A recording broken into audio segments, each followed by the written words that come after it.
Hi guys, it's Blackie for Shaman's Forge Witchcraft.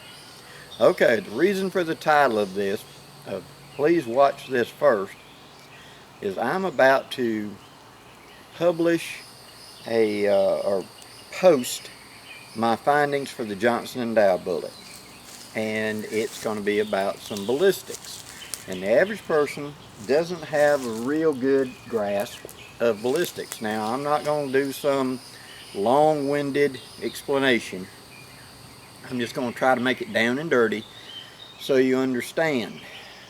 The problem with the way that we calculate out the value score, we shall say, of a given projectile is it's the weight times the velocity times, divided by this given number.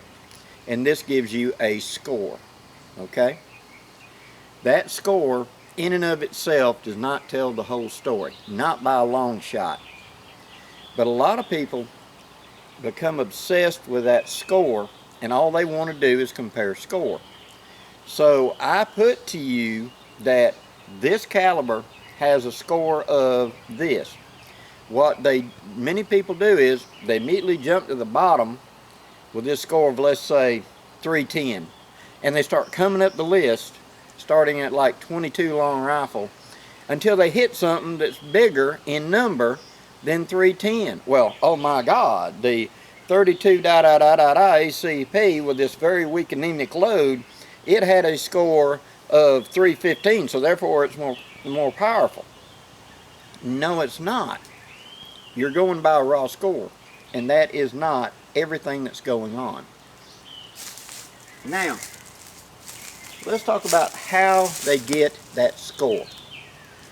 Okay, let's start with a very simple concept. I have a racetrack, and on these two tracks I have two different vehicles. The first one is a motorcycle. The next one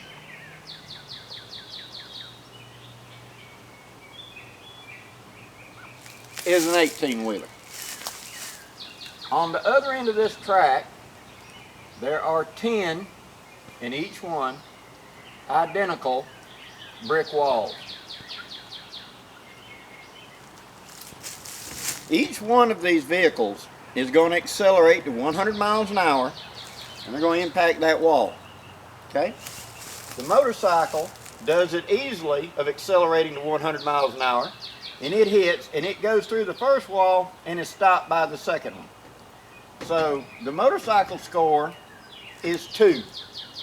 The 18-wheeler takes 3/4 of the track to get up to speed, but once it hits, it goes through 6 walls.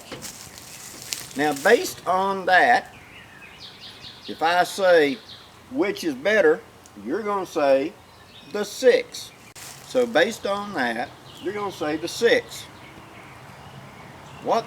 Can I affect that number? Can I make the 18-wheeler perform closer to the motorcycle? Yes, I can slow it down. I make the big heavy 18-wheeler hit the wall at 40 miles an hour. And when that happens, it comes through 2 walls. Now, if that's all you'd seen, you would say, oh, the motorcycle and the 18-wheeler are equal.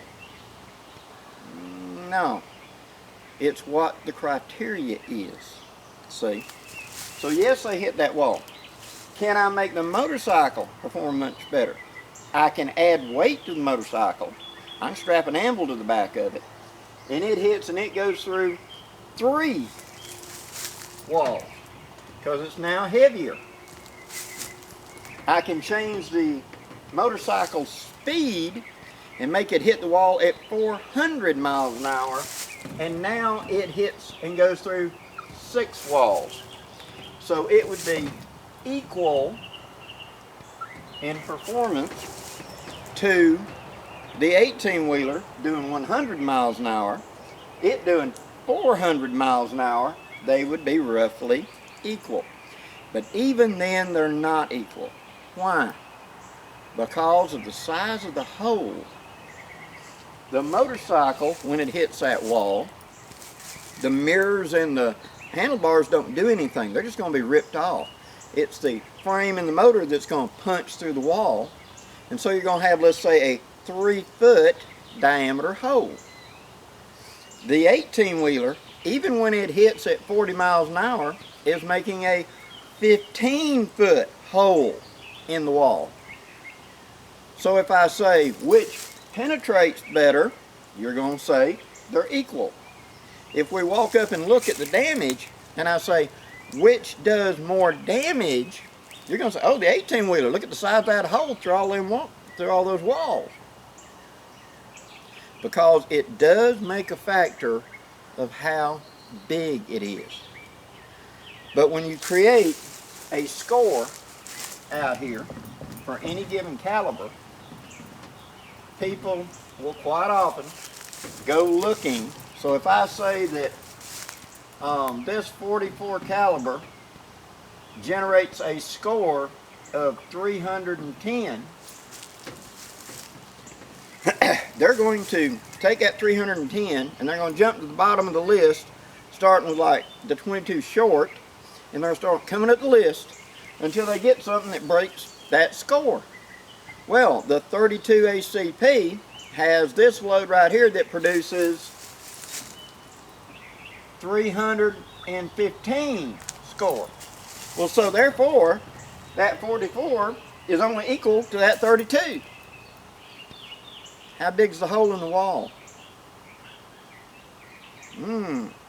See, that's where we start getting into this. So, I want you to remember this motorcycle and 18-wheeler analogy, because it does make a difference. Okay? Now, for us to compare two different calibers and say they are equal, Blackie's rule, this isn't written down anywhere, but Blackie's rule is, if the speed, scratch that, if the size, or for you that want to be technical, diameter, is the same, if it weighs, or if the grains of its weight are the same, and its speed or velocity is the same, so it's the same size, same weight, moving at roughly the same speed, then I would say that they are equal. It does not matter what propelled them. So maybe this is a very heavy handgun bullet propelled at maximum load, and it's producing this score. And this one is a rifle with a much lighter than normal bullet using a much lower than normal speed load. Yes, they would be roughly equal. Okay? If 2 out of 3 rule, that's one of mine, if 2 of these are the same and 1 is not, I will still say that's a fair comparison. So let's say that this is a 308 and this one is a 357. The weight is close to each other. A 160 grain bullet and a 158 grain bullet, and if the speed is the same, I'll still say it's equal. Roughly, it's a fair comparison, because that's a 308 using 160 light, slightly lighter hollow point, moving at the same speed as a 357 bullet out of a rifle, which is 158 grains, being propelled to almost the same speed. Yeah, I can say you can compare them. They're fairly equal to one another. Where I don't is when everything up here is different. This is a 223. This is a 4570. This bullet is 223 diameter. This one is 457 in diameter. This one is 50 grains. This one is 600 grains. This one is at 3,200 feet per second. And this one is at 1,300 feet per second.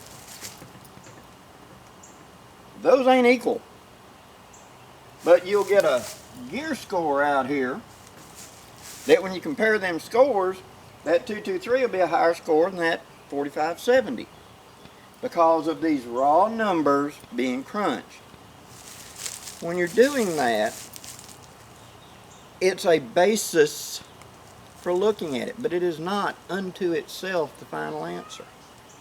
And where I've seen this since the 70s, and it irritates me, you'll see someone publish results from a cap and ball revolver, and it will say that the 45 caliber 451 200 grain bullet moving at 700 feet per second is horribly anemic and is no better than a 32 ACP target load because of a raw score. But when you go look that up, that raw score is a very hot loaded 32 that's almost at its maximum, and they completely leave out how big a hole it makes in that wall to begin with. Okay, so let's look at how do we compare it when it is apples to apples and not an apple to a pomegranate. Roughly the same size, roughly the same color, but they're completely different. How is it when they're the same family? And that's what I like to call it, family. Okay, now we're going to cover family. Family is the groups that are roughly the same size, weight, speed. I don't look at that last score until I have found that. Because if I'm just looking at a raw score, it can give you widely inaccurate comparisons. I want to compare apples to apples, not apples to pomegranates. They're the same size and they're both red, but they're completely different. So I start with that first diameter. How big is the bullet? How big is that hole that 18-wheeler is going to make to begin with? Okay, so we're going to start with 451 is the size. 230 grains is the weight. Speed is 850 feet per second. And those of you that recognize this know that that is 45 ACP. This cartridge has been around well over 100 years and has been used by the military in its defensive role for over 100 years, and it is typically shot with a 45 caliber 230 grain round nose copper bullet, commonly called a full metal jacket. They don't use hollow points in the military. They use hardball, what in civilian world we'd call a target bullet, because it doesn't expand. But it's been a recognized man stopper for well over 100 years in that configuration. Okay? So again, it's a 45 caliber, 230 grain, moving at 850 feet per second. In the 45 ACP family, the lightest bullet that I personally have had any experience with was a 451 140 grain bullet, and the heaviest bullet that I've had experience with was a 240 145 grain bullet. These were both custom bullets. The 140, the gentleman that had it, because everybody when they says 45 ACP, they automatically think an automatic. Although there were a lot of revolvers also chambered in it. And that gentleman had a revolver, a 1950s target revolver, Smith & Wesson. And he loaded up the 140 grain bullet behind a certain charge of powder for shooting at 10 yards bullseye competition. The object of this game is to see how tight a group you can have. We ain't worried about power, it's how small a group. And that individual with his gun could make a nickel-sized group repeatedly at 10 yards because he was in high-level target competition. On the other end of this 245 grain bullet was because another gentleman who was shooting at a different type of competition where it was the steel plates. They were 6-inch diameter and stood up and you hit them and they fell down. He wanted the maximum impact to sledgehammer down those plates in the least amount of time possible so they didn't just fall. He wanted them to bam, go down. So he loaded that up.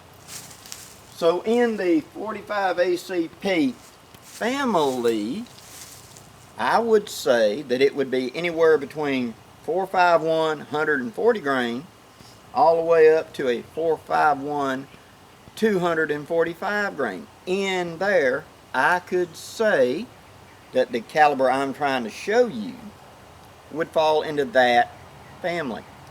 The 451 can also be 45 ACP, 45 Colt, 45 auto rim, and several other 45 Magnum. There's several other 45s. So the diameter, the weight, the speeds may be different, but you could say it's in the 451 45 caliber family. Okay? Why I say that the Johnson & Dow bullet out of my Remington shot across the chronographs, knowing that that bullet is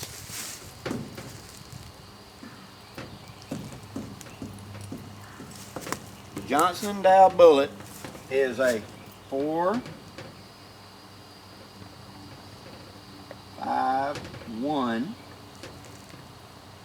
by 215 grain by 815 feet per